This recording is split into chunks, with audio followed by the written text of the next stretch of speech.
Pada dasarnya, etnis Tionghoa yang merupakan etnis minoritas mendapatkan perlakuan yang bersifat diskriminatif. Etnis Cina kerap dianggap sebagai orang asing di Indonesia.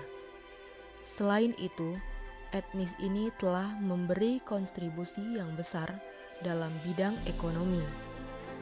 Kesenjangan ekonomi tersebut yang berujung menimbulkan kesenjangan sosial dan menimbulkan konflik antar etnis. Warga keturunan Tionghoa belum diterima secara penuh sebagai orang Indonesia. Sasaran kerusuhan, perusakan, penjarahan, dan pembakaran sering dialamatkan pada rumah-rumah, toko-toko, dan kantor-kantor perusahaan milik etnis keturunan Tionghoa. Pada Mei 1998 di Jakarta. Orang Indonesia menganggap secara stereotip orang luar yang disebabkan karena pemahaman sebagian masyarakat terhadap nasionalisme. Padahal orang-orang Cina ini telah masuk ke Indonesia sejak zaman kerajaan di Nusantara. Konstruksi orang luar menempel pada masyarakat Cina karena golongan ini tidak mempunyai keterikatan wilayah yang melekat pada diri mereka, seperti etnis Sunda, misalnya yang identik dengan Jawa Barat.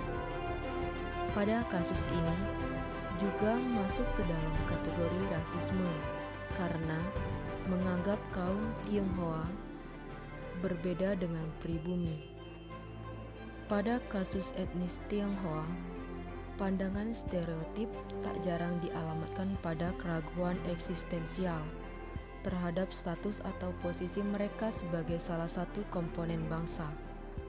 Pada titik ini, secara ideologis, pandangan stereotip tersebut terkait dengan kesangsian orang terhadap komitmen nasional mereka. Selanjutnya, cara pandang ini dapat mengarah pada kecurigaan keterlibatan etnis Tionghoa dalam determinasi proses-proses politik dan ekonomi sampai keterlibatan mereka di lingkaran kekuasaan negara.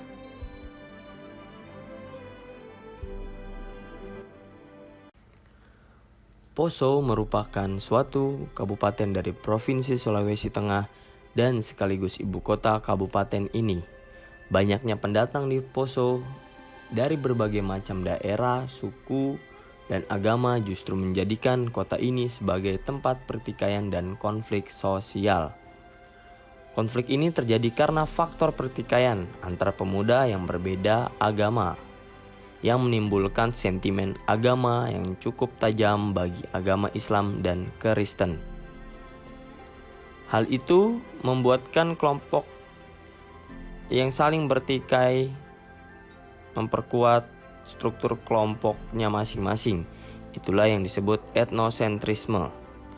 Dalam kasus konflik yang terjadi pada Poso, etnosentrisme ditunjukkan dengan pemuda Muslim dan pemuda Kristen yang saling mempertahankan kesucian masing-masing agama. Pada awalnya, kasus ini diawali dengan pertikaian dua pemuda Kristen dan Islam. Perbedaan agama di Poso inilah akhirnya menjadi senjata ampuh bagi para elit untuk dijadikan kendaraan politiknya untuk saling bersaing dan berkonflik mendapatkan kekuasaan dalam mencapai kepentingan politik di daerahnya. Konflik di Poso ini melibatkan konflik antar agama Islam dan Kristen yang mengakibatkan kerusuhan massal pada tahun 1998 sampai dengan tahun 2001. Konflik ini terjadi karena kelompok Kristen berprasangka bahwa birokrasi yang ada di pemerintahan Poso tidak mencerminkan aspirasi warga Kristen.